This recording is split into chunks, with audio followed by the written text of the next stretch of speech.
Welcome back to Americade, guys. We are on the KTM 1290 Adventure S today.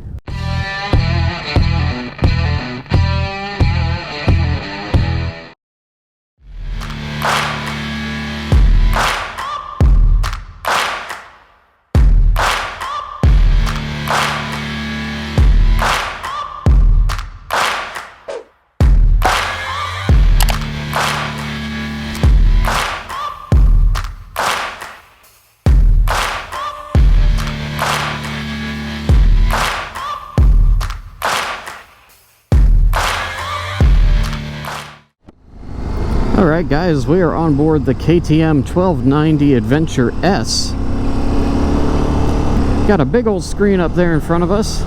Unfortunately, somebody on the ride before me hit a big pile of bird crap. So sorry about that on the windscreen there. This is one of the biggest adventure bikes that KTM makes. It says we're in street mode right now.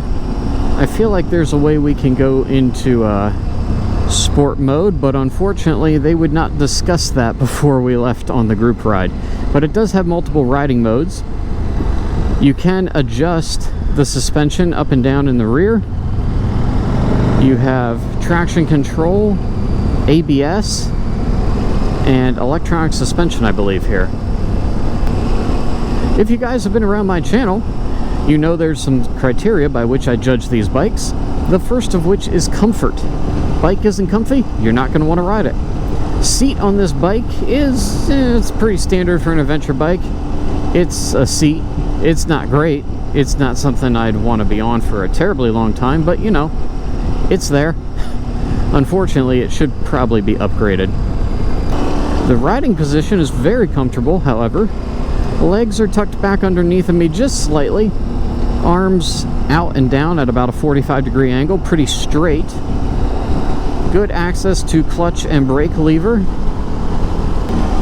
Overall, it's a pretty upright riding position. Feels pretty nice.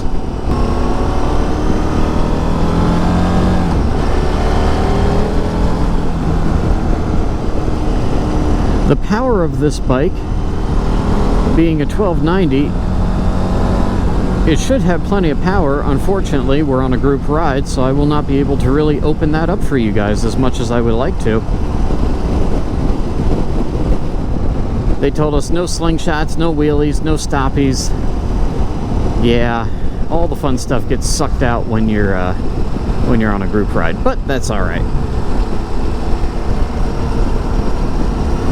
I'm not a wheelie and stoppy kind of person, but I do like to slingshot just to test out the power. But I guess we can't do that today. Of course, it has great off-road capabilities. It is made to be an adventure bike. However, it does currently have street tires on it and not off-roading or dirt tires. So if you're going to take this off-road, I would definitely put a different set of tires on it. Let's talk about the handling here. We're getting into the curves, not terribly tight and nothing too terribly exciting. But in these slight turns here, it does feel pretty good. It handles pretty nicely. It's not the greatest handling bike I've ever ridden. I would leave that up to something smaller, more like a sport bike, something that's made to lean harder in the turns. But that's not what you're going for here. This is a bike that can go off-road, ride rough trail. So it has its other capabilities, which unfortunately we won't be able to showcase in a simple demo ride. But as far as handling is concerned, the controls are very lightweight, just the lightest press here and I can feel this thing tip very easily side to side. In the turns, it handles nicely. Plenty of power to pull you through and suck you back up out of the turns. Engine braking is very smooth. It doesn't jerk or grab. It seems to just be very smooth power. As far as looks are concerned, it's a very good looking bike, I think. I like the blacked out look. Of course, with most European and Asian bikes, it's all, you know, plastic fairing stuff with some decals. So it's nothing like a fancy paint job, but it's still a good looking bike. I'm not big into adventure touring, so if I'm not doing this bike a whole lot of justice today, I do apologize. And again, because we can't really get it out into the woods or on a trail somewhere on this demo, I'm not really doing you guys the best service as far as showcasing you all of its features. So we've talked about the power, the handling, the looks, the comfort. I guess the only thing that's left to discuss is the electronics. And I will show you guys the electronics as soon as we get back to the KTM demo site at Americade. So on the screen here, we can go to bike info, see our trip times, average speed, fuel consumption, make sure everything is in the green on the bike. We can change the ride mode. Ride mode is street, sport,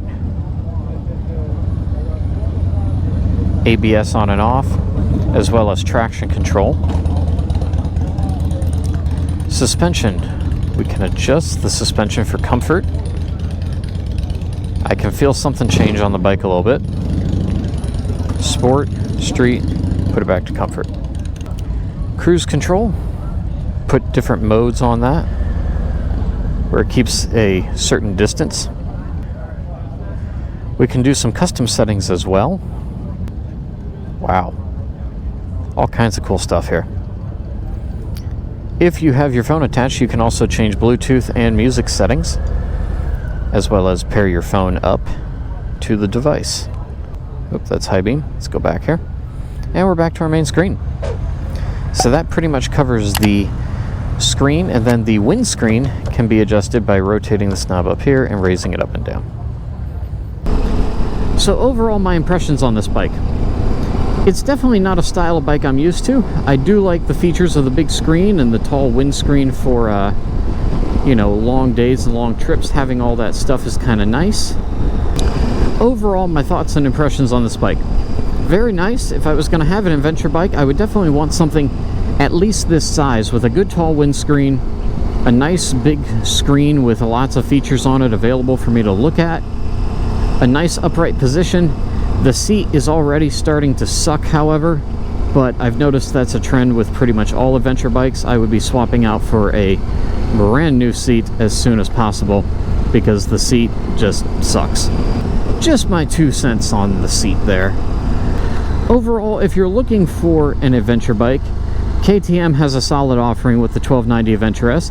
I don't have much bad to say about this bike other than, again, the seat isn't the greatest thing in the world. And again, I am also not a adventure bike rider, so I may have a totally different set of criteria than what I should be looking for here in one of these bikes. But I've enjoyed riding it, and if I was going to get an adventure bike, I have tried other stuff before, like a Yamaha Super Tenere. I've not tried an Africa Twin. I've tried Harley's Pan America. And if I was looking for an adventure bike, I think I might go with the KTM, honestly. It's not really the market for motorcycle that I'm into, but out of the overland and adventure bike types of rides that I've tried, the KTM is probably my favorite so far. So for what that's worth, I hope it helps you guys out. If you enjoyed this video, please hit that thumbs up button. That helps me crack the YouTube algorithm and get this video out to more people who might enjoy it, and also get the channel out to more people. If you're new here and you're not already, please subscribe to my channel. I do all kinds of motorcycle test rides, install videos, even a few aviation videos once in a while. Click the bell icon next to the subscribe button and you'll get notifications when there are new videos from me right here on MOTOBLADE. Ooh, copper. First one I've seen in Americade. They could have been making a fortune out on the highway earlier. I hope you guys enjoy all this test ride content I've been bringing you. But thank you guys so much for watching. Until next time, y'all know what to do. Be careful out there. Ride safe. Ride on. I will catch all of you in the next video. Deuces.